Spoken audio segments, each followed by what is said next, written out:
Bienvenidos a este segundo vídeo del módulo Cómo convertir el contenido de la editorial en contenido digital. En esta sesión, en este vídeo, lo que vamos a hablar es de formatos, concretamente formatos de libros electrónicos o formatos digitales para el libro. ¿Y por qué hablamos de formatos? Porque una de las claves que vamos a entender es que hay muchas maneras de comercializar el libro en su versión digital. Si bien poco a poco la industria está estableciendo una serie de estándares que se van convirtiendo en lo que todos vamos a conocer o estamos conociendo como libro electrónico. Pero como editor tenemos que conocer los distintos formatos y entender cómo funcionan cada uno de ellos. Lo primero es entender que los formatos están relacionados con los hábitos de lectura y con los dispositivos.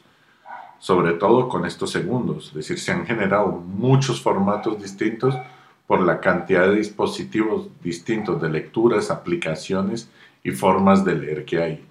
Pero también relacionado a los hábitos de lectura, entendemos que hay también muchos canales de distribución que han afectado también cómo los contenedores de estos libros, ¿no? Cómo se comercializan, cómo se venden y por lo tanto, ¿qué es lo que se produce para poder hacerlo? Un ejemplo muy sencillo que podemos entender es con un producto tan fácil como las enciclopedias. Todos acordaréis posiblemente de las enciclopedias, que fue durante muchos años uno de los productos más rentables del sector editorial. Sin ir más lejos, grandes grupos como el Grupo Planeta se forjaron a partir de la venta de enciclopedias. De hecho, la enciclopedia Espasa Calpe, la que tenemos en la imagen, llegó a tener más de 70-80 tomos, imaginaros la dimensión.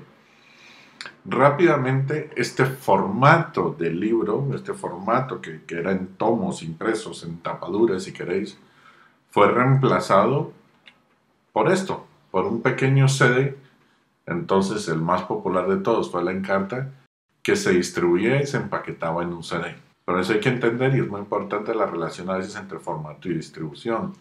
Pero una vez que se hizo digital, este formato una vez más volvió a cambiar a lo que hoy prácticamente todos conocemos como enciclopedia, que es la Wikipedia, que es la enciclopedia más popular del mundo, por ejemplo, y que está en un formato que es el HTML, que como veremos más adelante, comparte muchas de las particularidades que tiene lo que ahora llamamos libro electrónico.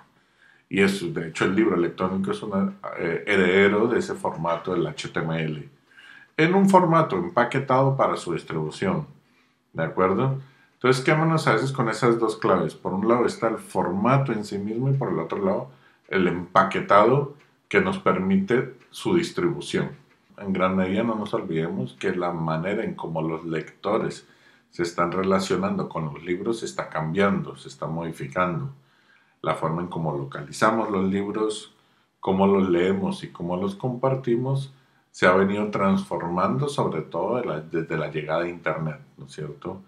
Si antes pensábamos en localizar un libro a través de una ficha bibliográfica en la Wikipedia, en la biblioteca, hoy en día, sencillamente con una búsqueda en Google o directamente en Amazon, podemos localizar prácticamente cualquier libro publicado en el mundo, ¿no? Una auténtica locura. Vamos a poder leerlo de inmediato gracias a la lectura digital y una vez que lo hemos leído, compartirlo en redes sociales para que otros puedan leerlo.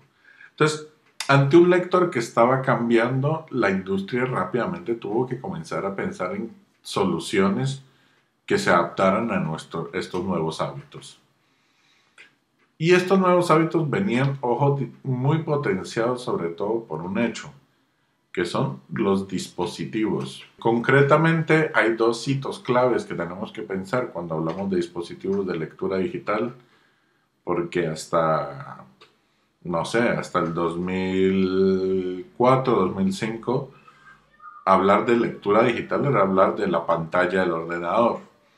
Y hasta entonces nadie creía que eso era un rival para el libro, no era ni portátil, no era cómodo. En el 2006, Sony lanza su e-reader o dispositivo de tinta electrónica, ¿vale? Que es uno de los primeros dispositivos portátiles pensados específicamente para la lectura digital. Fue un primer avance que además vino luego refrendado de manera muy poderosa por la aparición del Kindle 1 y la llegada también de la tienda de Amazon, la Kindle Store, para libros electrónicos. Esto prácticamente dicen, oye, es que los libros ahora tienen un dispositivo portátil de lectura que puede servir perfectamente para rivalizar contra el libro impreso.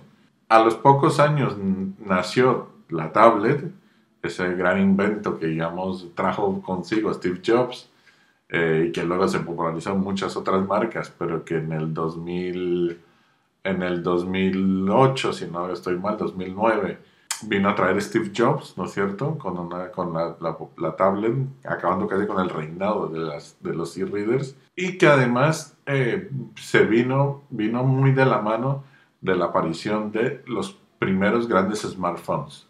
Durante estos años hemos visto como la distancia que separa una tablet de un smartphone se ha ido achicando, ¿no es cierto? Y tenemos smartphones cada día más grandes. Y lo que ahora nos encontramos es que los lectores todos tienen dispositivos de lectura en su bolsillo. Los e-readers, si bien han caído un poco en desuso, quien más, quien menos tiene tablets, tiene teléfonos, ¿no es cierto? Y la siempre presente pantalla del ordenador. ¿Y cuál es uno de los primeros dilemas y uno de los primeros retos que nos vamos a plantear cuando hablamos de lectura en dispositivos? Pues la cantidad tremenda de tamaños de pantallas a las que el libro se va a adaptar. Si el libro quiere ser libro digital, tiene que ser fácil, tiene que ser muy cómodo de leer en cualquier dispositivo y en cualquier tamaño de pantalla y en cualquier aplicación. Y ahí es donde la industria dio con una respuesta sencilla y muy efectiva, que es una de las que vamos a ver ahora. Bien, entonces os decía, ¿cuál fue esa gran respuesta que pudo crear la industria? Pues es un formato que es el EPUB 2.0, formato que nació con los primeros e-readers, con los primeros dispositivos de tinta electrónica, como un formato ideal para leer en esos dispositivos. Se adapta y se ajusta a cualquier tamaño de dispositivo, es decir, su contenido es líquido. Es como si los párrafos simplemente se reordenan para ajustarse a cualquier tamaño de pantalla. Y por lo pronto, se está convirtiendo poco a poco en el estándar del libro electrónico más usado. Y tiene otra ventaja. El EPUB, como decía, es un empaquetado que se basa en lenguaje HTML. Funciona, si queréis, igual que una página web. Por eso una página web también la podéis leer tanto en la pantalla del ordenador, en la pantalla grande, como en vuestro teléfono. Esa cualidad se llama responsive.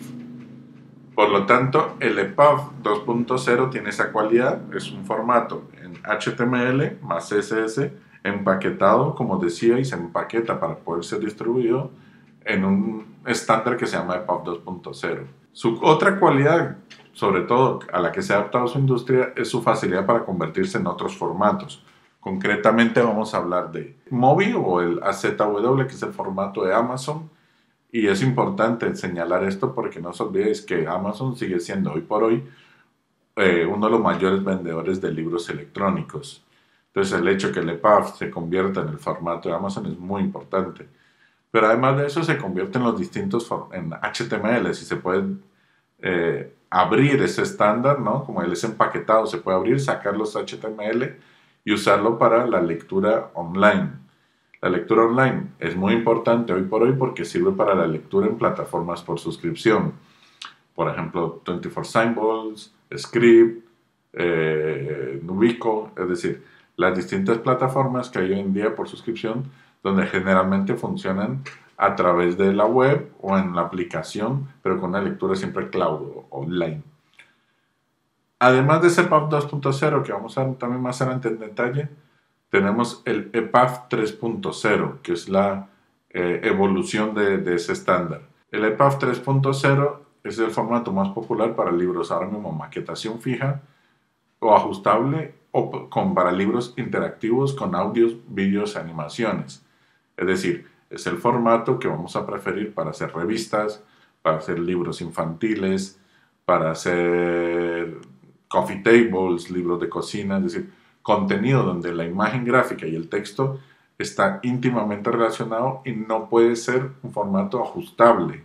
Si el contenido no se puede ajustar, tendría que funcionar más como un PDF, si queréis, pero con muchas de las propiedades del EPUB y la cualidad de ponerle interacciones y enriquecer el contenido. Obviamente, seguimos teniendo el PDF como un formato de libro electrónico. No es el más usado, y una de las razones por que no usamos PDF, os habréis dado cuenta ya, es porque no es ajustable. Es decir, no se adapta a los tamaños de los dispositivos. Y por lo tanto, eso claramente pierde en comparación al EPUB. Además, suele ser un poco más pesado que el EPUB, lo cual tampoco ayuda a que sea igual de móvil que el otro libro electrónico. Aún así, gran parte o un buen volumen de libros, sobre todo anteriores al 2006, y publicaciones científicas técnicas universitarias en aplicaciones de lecturas de bibliotecas, siguen funcionando bajo el parámetro PDF y por lo tanto debemos seguirlo considerando un libro electrónico. Y ahora, más recientemente, llamaríamos al MP3 como el siguiente gran formato, puesto que si hablamos de libros electrónicos, por un lado tenemos el EPUB 2 y el EPUB 3 como los reyes, el PDF como el rey de esa lectura en bibliotecas, pero también no nos olvidemos del nuevo formato de impresión bajo demanda, que funciona con la propiedad de que se vende como un libro electrónico, pero se le entrega al usuario como un libro impreso. Pero el siguiente gran formato que ahora es muy importante para todo el sector editorial son los audiolibros, que a través de las plataformas por suscripción, tipo Audible, tipo Storytel, tipo UBook, cada vez están teniendo un papel más destacado y más central en la producción editorial. Y por lo tanto vamos a tener que considerar el MP3 como uno de estos formatos estándar que tenemos que incorporar dentro de la industria editorial. Obviamente, aparte de estos, que son formatos muy estandarizados, tenemos una serie de formatos con los que trabaja el sector editorial que son de uso mucho más restringido, más minoritario, pero que no sabemos si en el futuro tendrán un lugar más destacado para el sector editorial. Uno muy importante, sobre todo a pensar en el futuro, serían las aplicaciones, las apps en sus distintos formatos, tanto para Windows, para iOS, para Android. ¿Por qué es importante pensar en las apps?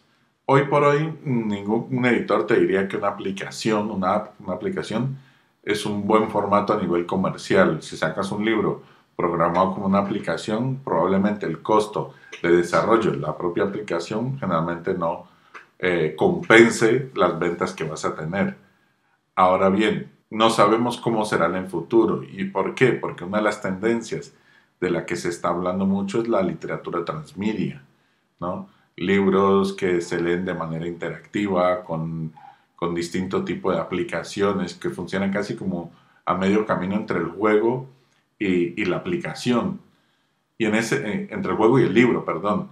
Y en ese sentido las aplicaciones son un formato muy interesante precisamente para crear esta experiencia. Tenemos también los PDFs enriquecidos, así como los libros web, por ejemplo, que ya son formatos menores, pero que en el sector de la educación concretamente, los libros K12, desde inicial hasta bachillerato, son usados por muchas editoriales.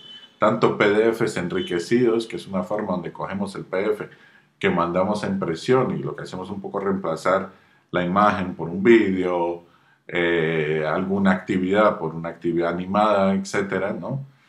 Como los libros web, que lo que hacemos es directamente programar todo el libro en HTML para una experiencia 100% online del libro.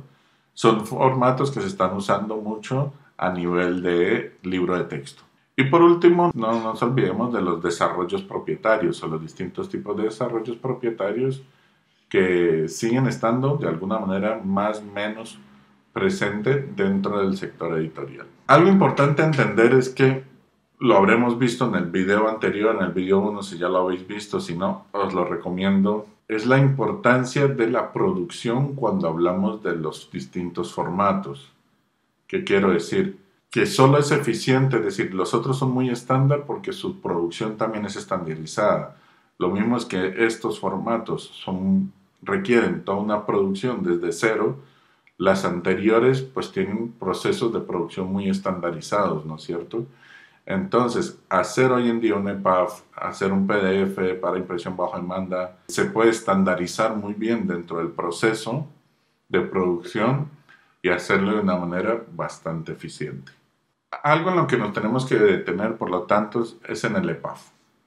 El EPUB, porque si hablamos de la transición de convertir una editorial que hace contenidos digitales, hoy por hoy para la mayor parte de las editoriales significa una editorial que es capaz de hacer un EPUB, que es el acrónimo de Electronic Publication. Como habéis visto, el EPUB se presenta en dos estándares, el 2.0.1 y el 3.0.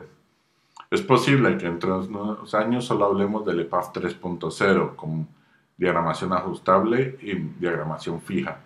Pero hoy en día, por la cantidad de dispositivos y aplicaciones que están preparadas solo para leer 2.0.1, seguiremos teniendo este como el principal referente de producción.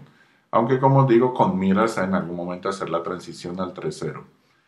Y como habéis visto, puede ser ajustable, es decir, que el texto se reajuste al dispositivo, haciendo la lectura más óptima posible en cualquiera de los casos, o de maquetación fija. Maquetación fija sobre todo sería un formato más tipo, si queréis, un PDF donde todos los elementos de la página se mantienen estáticos y que estaría muy pensado para una lectura, si queréis, a través de tabletas. Por lo tanto, esas serían las dos claves que puede hacer un editor hoy en día. El EPUB 2.0, que siempre es ajustable, o un 3.0 ajustable, si lleva vídeos y audios, o 3.0 maquetación fija, si lo que queremos es como un libro infantil, ¿no? Donde el texto tiene que estar en una posición muy determinada. ¿Y por qué habla del libro? El EPUB es tan importante y hablamos tanto de él. Lo primero es que es un estándar. De hecho, el estándar del libro electrónico más usado, el estándar respaldado por el Book Industry Study Group y que tiene toda una definición. Y es un estándar que además es una programación de código abierto. ¿Qué quiere decir? Que cuando tú haces un EPUB no tienes que pagarle licencia a nadie. De hecho, puedes hacerlo con distintos programas gratuitos o directamente programarlo desde cero si tienes conocimientos de HTML. Obviamente mi recomendación es hacerlo con InDesign, que es la herramienta con la que también probablemente trabajaréis vuestros libros impresos y donde se crea un proceso más fluido y más automatizado. Pero entonces la ventaja de que sea programación de código abierto no solo es que no nos cuesta dinero hacerlo, sino que además cualquiera puede desarrollar una aplicación para leerlos, lo que permite a las librerías tener cada una su aplicación para lectura de libros electrónicos. Además, como lo mencioné antes, se puede convertir a otros formatos muy populares como puede ser el MOBI o el HTML. Y todo esto lo va a ser aceptado por todas las librerías de libros electrónicos. Es decir, todas las librerías que venden libros electrónicos venden EPUB. Algunas, además de EPUB, también aceptan PDFs, pero muchas de ellas solo aceptan este formato o, como en el caso de Amazon, es este formato convertido a uno propio, que sería, como dije, el MOBI o el AZW, que es su formato propietario. Entonces, este va a ser el formato estrella en el que nos vamos a centrar cuando hablemos de libros electrónicos. Para acabar, no quiero dejar de mencionar el DRM, el Digital Rights Management. ¿Qué es el DRM?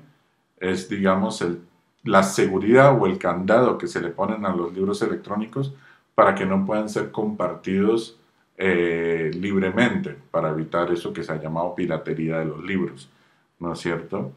Este gestor de derechos digitales, conviene aclarar que no es intrínseco al EPUB.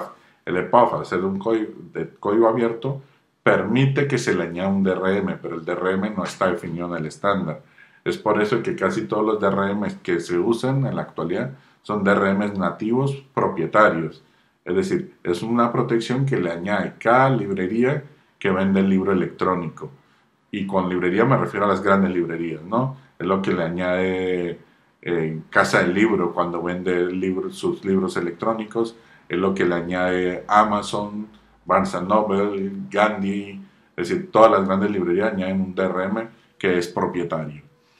Existe otro tipo de DRM que es el de Adobe Content Server, ACS, que se lee a través del Adobe Digital Edition, que es una aplicación de lectura. Este Adobe, este DRM es un DRM similar al de las librerías, muy duro, muy difícil de romper, que es muy estricto en el uso, pero que pueden incorporar las editoriales sin hacer un gran desarrollo, simplemente pagando unos derechos al Adobe para tener el DRM. También lo usan pequeñas librerías que quieren vender el libro electrónico sin tener que hacer toda la inversión en desarrollar una aplicación. En tercer lugar, tenemos el DRM social o el soft DRM, que es una forma de DRM que permite compartir el EPUB, el libro electrónico, pero lo que hace es ponerle una marca de agua con los datos del comprador al momento de realizar la compra, con lo cual el libro está personalizado, lo cual disuadiría de que lo puedan comprar. Este es, digamos, uno de los más usados, o que cada vez es el más usado por las editoriales independientes. Y por último, la opción siempre abierta de no poner en ningún DRM en el libro y confiar en que el lector no lo va a hacer, que es una opción perfectamente válida. Como me convenía aclarar todo esto porque el DRM hace parte del formato del libro electrónico porque es como su candado y su llave, pero que no está estandarizado. Bien, hasta aquí lo relativo a formato, espero que lo hayáis entendido. Recordad, tenemos una clase sincrónica donde vamos a poder poner en práctica todo esto que hemos aprendido y sobre todo vamos a aprender con detalle cómo se elabora ese EPUB 2.0 o ese EPUB 3.0. Gracias y hasta la clase.